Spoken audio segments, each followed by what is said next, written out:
Hakabdi bagajing ja kablaja menin ka Singapore tura ki pulit kliyo jingtip bagadai ka jingtip kabla plan lupa nado ka arpulai terik hakaba nado ka arpulai terik arpsau terik kitun ki briew ki belawan baklawan kanun ru bat lengba ka jing yok kem yaki lalam bala yok kem kitun ki bela yok yan dan ru ki bela yok pisah bat dan ru ki bela ra ki tiap pynmynsaw baka jingtip jo kani kalong pynmynsaw yo mutir na ka jala konrat sangma wat bat shim ru ya ka jingim ke jong kini kalau kau punya tu jauh DGP jong kerjala, Dr. R. Bisnoy, haga jalan kelapa saya kubur mata kasih.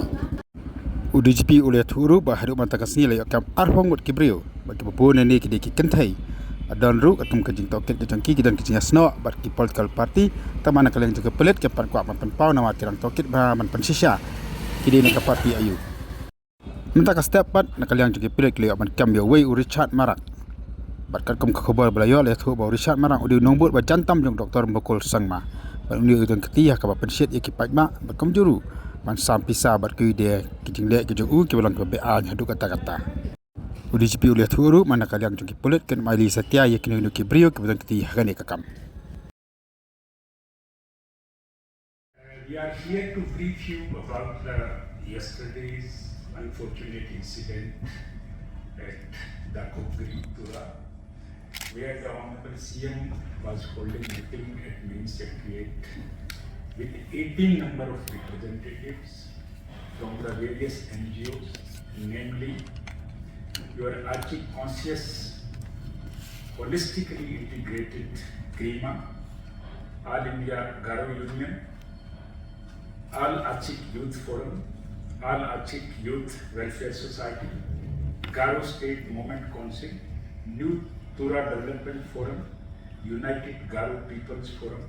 Other than these NGOs, one senior citizens from Tura, one church representative from Tura, one research scholar of the Garo community, and one the advocate from the Garo NGOs. The total 18 number of persons, they were holding meeting with the Honorable Chief Minister at Mini Secretariat Office in Tura. The meeting started at 3:15 p.m. and it continued till 5:45 p.m. It was a long marathon meeting where the discussions were basically concentrated on the demands by the various NGOs in general and two demands in specific. First, the winter capital at Tura, and secondly, the implementation of reservations, public roster policy with retrospective effect. So most of the NGOs, they were discussing in a very, very peaceful ambience. So when the meeting was about to over, then suddenly the crowd started shouting slogans outside the mini secretariats. So Honorable Chief Minister sent certain NGO members outside the Mini Secretariat office to convince the crowd and not to create scene there. But the crowd became more violent and they instantly started pelting stones on police personnel, on vehicles, on the buildings. And the NGO members, they went inside and they briefed the Honorable Chief Minister. They also categorically told Honorable Chief Minister that the youth, many youth, they were not the part of their NGOs. They appeared first time at the hunger strike site and they were never a part of any discussion, and the NGOs, they never recognized such youth. So they came first time on the sites and immediately they created scene there. So after that, the police tried to convince them. They became more violent, and after that police resorted to mild lathi charge, and when the crowd did not budge, then ultimately the police fired the few tear smoke shells. And after a great, the actions, ultimately the crowd dispersed after 2 hours. For 2 hours, the crowd, initially they dispersed, formed small groups in the nearby hillocks, and they started pelting stones intermittently. Because of that, it continued for almost 2 hours. So in the whole actions, we have during the post-incident investigation stage, the Tura police, they found that it was the pre-planned conspiracy to attack Honorable Chief Minister and to damage him physically. Why they are saying like this? Because they gathered clinching evidence that money was distributed on 23rd July to some of the youths to create the scene violence there on the sites. Secondly, on the 23rd July, the many bottles of liquors were distributed to the youth, and the many youth, they came with the plastic jerrycans full of the kerosene along with matchboxes and the lighters, and many stones were lying there, and the tent was pitched, so that is why the bamboos were also available. And on the sports, they started giving inciting speeches where the Honorable Chief Minister was abused and threatened, and they provoked the crowd to cause physical damage to Honorable Chief Ministers, and even they insisted that we can go for the extreme step like murder, etc.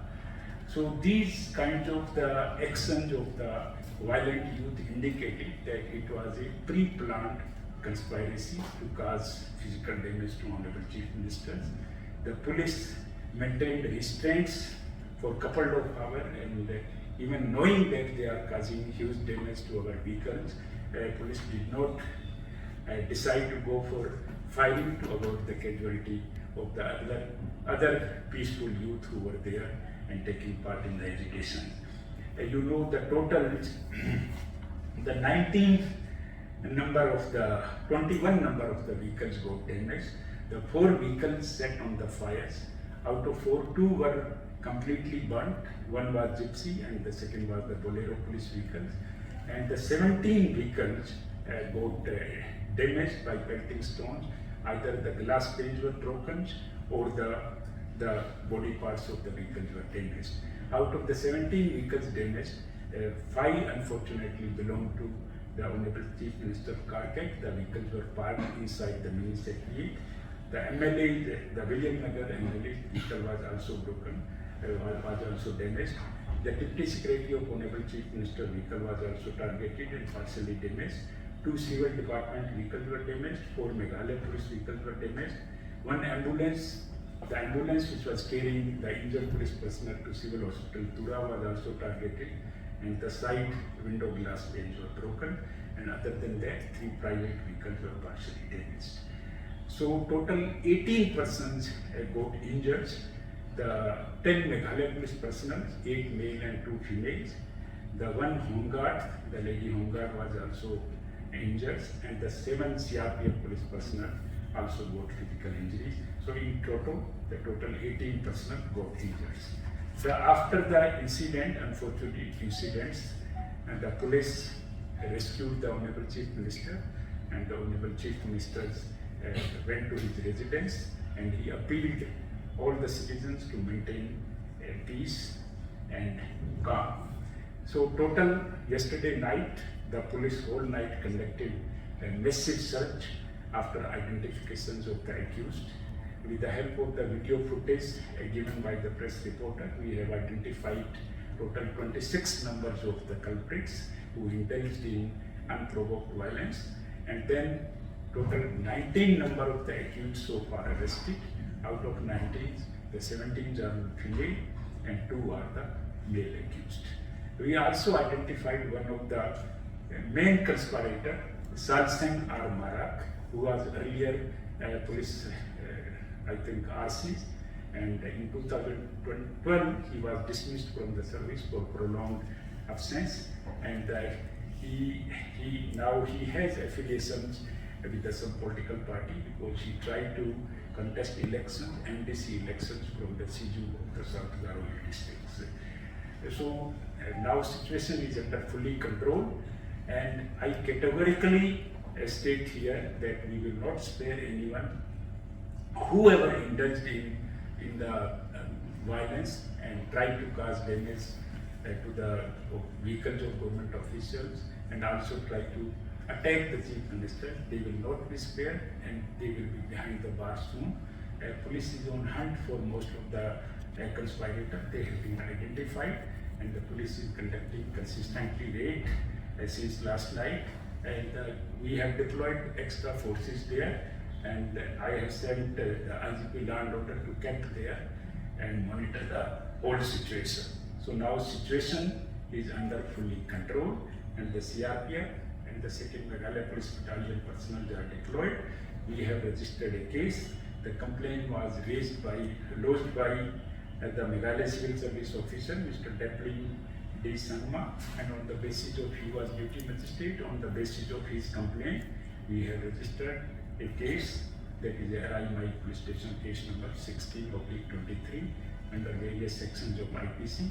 We have also applied the section of the Meghalaya Maintenance Public Order Act 2010 and the PDPT Act, that is the Prevention of Damage to Public Property Act 1984.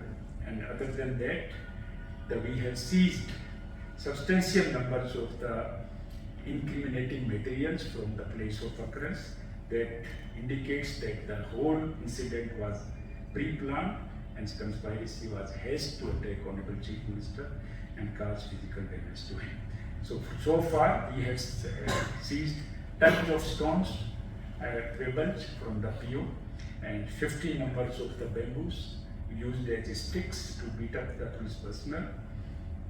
We have seized 20 number of catapults, and we have seized 1 jerrycan full of kerosene oil, and we have also seized 25 number of alcohol bottles from the spot, including 2 lighters, 12 number of match boxes, and 25 number of half-burnt matchsticks. So that itself indicates that the whole incident was pre-planned and the conspiracy was hatched to attack Honorable Chief Minister and cause damage. Once again, I reiterate that we will not spare anyone, and whoever is found in the hatching conspiracy and involved in the incident will be behind the bar very soon.